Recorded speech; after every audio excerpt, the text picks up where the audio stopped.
Você sabe qual a importância de suprimir as doenças no seu cultivo? Conheça os principais métodos que podem ser utilizados com a especialista Kézia Moraes.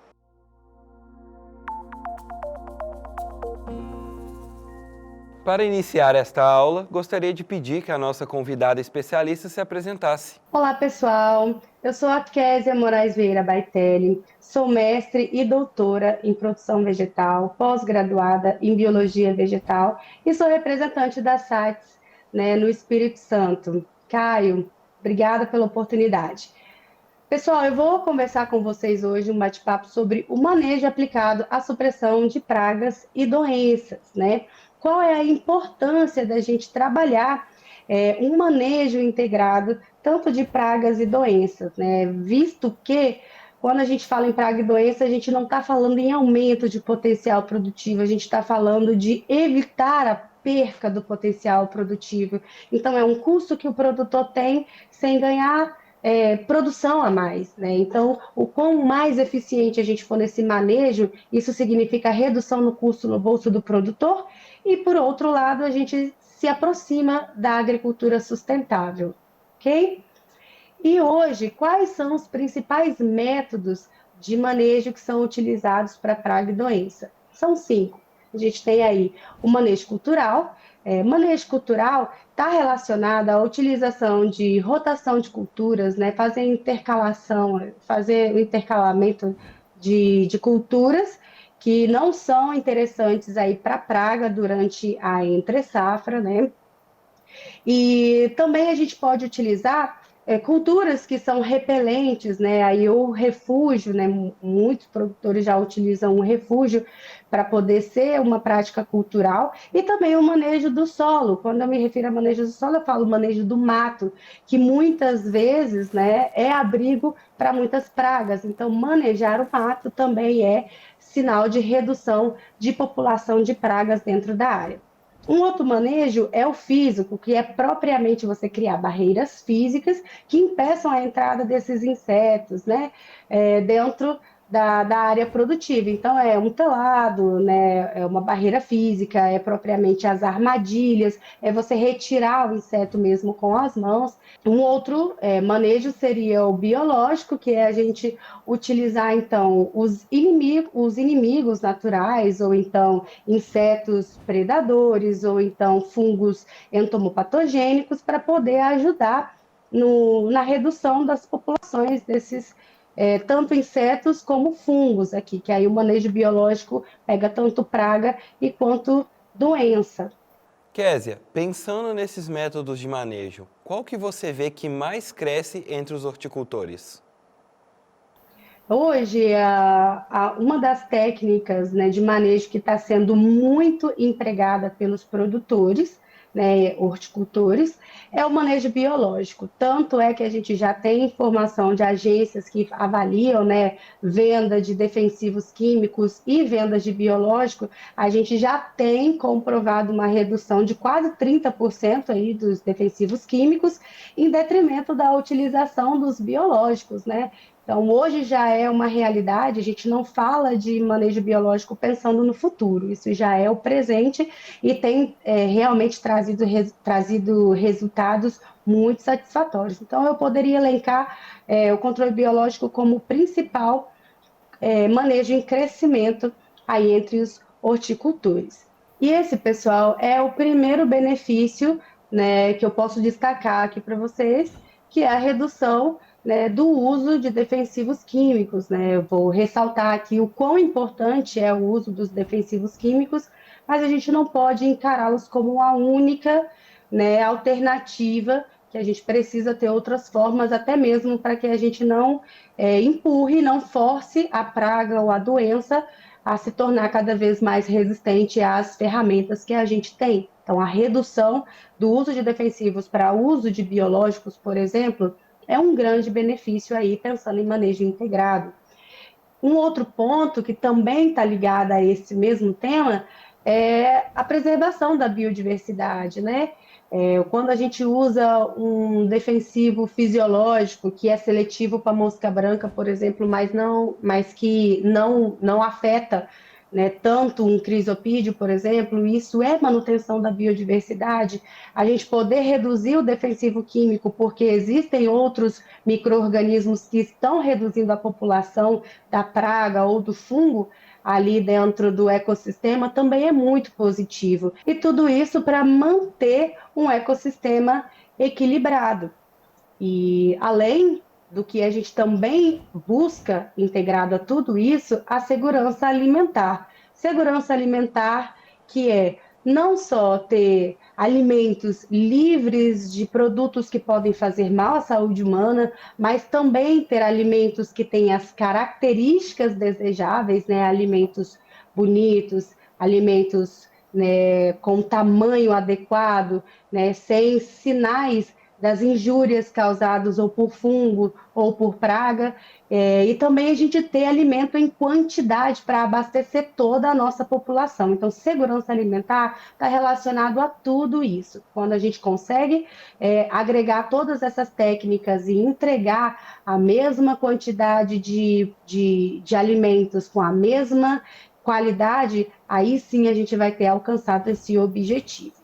E assim a gente chegar no nosso ponto-chave, né, que a gente sempre roda e culmina em sustentabilidade da produção agrícola, que é a gente manter a longevidade dessa atividade no nosso país, que a gente tenha técnicas e conhecimentos para poder alcançar esse objetivo que é tão difícil. Sem contar aí que a gente precisa manter a lucratividade do produtor rural.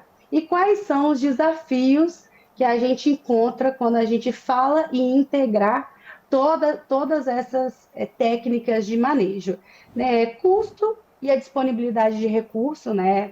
Vamos falar de biológicos, os produtos disponíveis aí no mercado. A gente está se esbarrando ainda em tempo de prateleira que esse produto vai ser comercializado, né? Crisopídeo, por exemplo, já foi muito utilizado em controle de mosca branca dentro de estufa de tomateiro, mas foi abandonado pela parte operacional, né? Então, esse manejo foi abandonado pela parte operacional, que é mais dificultada do que você fazer uma aplicação de um químico, né? Então, tem esses entraves, mas que a gente tem buscado resolver, tá? Então, conhecimento e capacitação técnica é que junta todos esses conceitos básicos, focado na sua cultura principal. Daqui você vai conseguir dizer qual a melhor técnica aplicar para ter o melhor resultado. A questão da resistência da praga e da doença, que é real, ela está tentando sobreviver nesse ecossistema. À medida que ela encontra as barreiras, ela se adapta também, né? E aí ela desenvolve a resistência e a questão dos impactos ambientais, né, e sociais, que aí tem envolvimento dos defensivos químicos, né, que tem o envolvimento dos biológicos, tudo isso vai ter impactos ambientais e vai ter impactos sociais também. Então, esses são os entraves, mas que a pesquisa, né, junto com empresas idôneas, nós estamos procurando as soluções para a gente poder continuar agregando esse manejo integrado.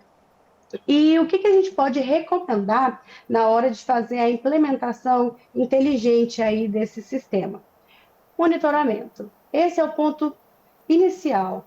É preciso monitorar a lavoura, saber o momento que essa praga ou doença está entrando para definir o momento de fazer um controle. Além de fazer o manejo, né, de reduzir populações, a gente precisa pensar também nas ações preventivas, né? Quando a gente já sabe que vai entrar uma época favorável para uma praga, para uma doença, o que a gente já pode adiantar no processo para poder fazer com que essa infestação seja a menor possível e buscar as informações mais atuais, né? Se atualizar, conversar com outras pessoas, obter experiências que funcionam em outros lugares que podem ser levadas para dentro da sua propriedade e buscar sempre a capacitação para poder utilizar da melhor maneira todo esse conhecimento visando a redução de pragas e doenças.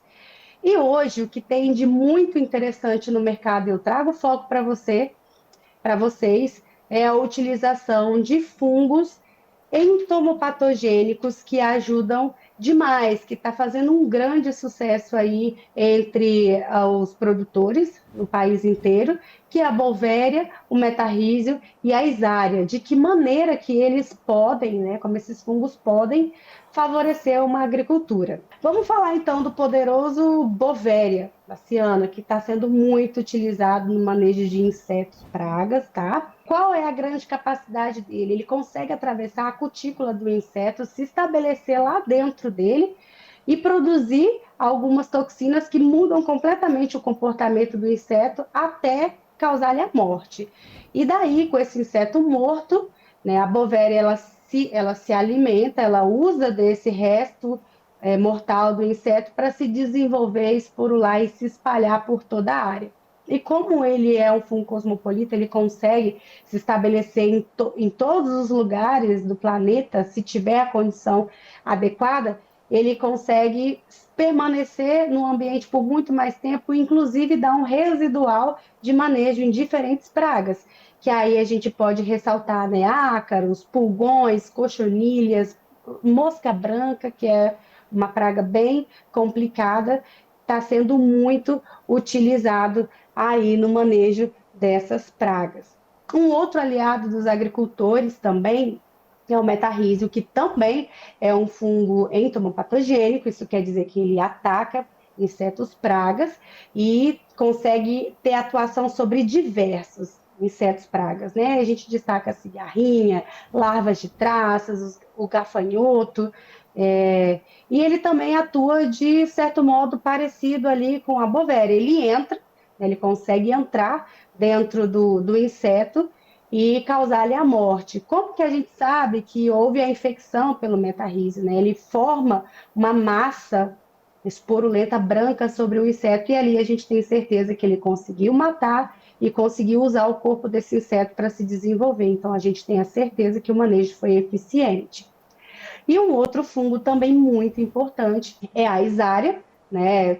Muito comentada como a salvadora das lavouras, porque ela também é bem agressiva, né, em relação a ataques aí de vários insetos pragas, também consegue atuar sobre uma grande gama desses insetos, também vão penetrar ali o corpo do inseto, vai conseguir causar a morte desse hospedeiro e conseguir fazer com que a população desse inseto praga ele seja reduzido. Como é que a gente sabe que a Isária teve também um bom manejo do inseto praga, né? Ele primeiro vai esporular uma massa branca e depois essa massa, à medida que vai produzindo os conídeos, vai ficando com uma coloração rosa, um rosa bem suave. E aí a gente teve a certeza que houve a infecção, tá? E os insetos, né, as pragas que a Isária é muito eficiente em fazer o manejo, a gente pode destacar aí os pulgões, né, ácaros rajados, tripes, né? Então a literatura traz vários relatos de eficientes controles desses três fungos, tá? Que podem ser usados isoladamente ou, melhor ainda, de forma conjunta dentro da lavoura, porque cada um tem um método de ação, cada um tem um espectro de ação sobre espécies diferentes de praga, e quando a gente consegue utilizá-los juntos, a gente explora o máximo do potencial aí para poder reduzir aí as populações. Quais são os benefícios, pessoal, de utilizar esses fungos, seja isolado ou em conjunto aí no manejo? O que a gente tem é a redução do uso dos defensivos químicos, né? Porque a gente traz esses fungos como uma alternativa a esses defensivos. Uma outra coisa, esses fungos, eles não estão unicamente associados ao manejo, né? Só à supressão, né, de pragas. Ele também está relacionado aí à decomposição de matéria orgânica e da ciclagem de nutrientes. Então, a gente tem a melhoria do solo em termos físicos e químicos quando esses fungos estão presentes aí na nossa área. E com isso a gente vai, mais uma vez, esbarrar na sustentabilidade da atividade, porque a gente mantém o equilíbrio aí do ecossistema quando a gente faz essa mistura de métodos. E o que a gente tem para o futuro ainda? A gente já chegou no auge das pesquisas a respeito desse tema?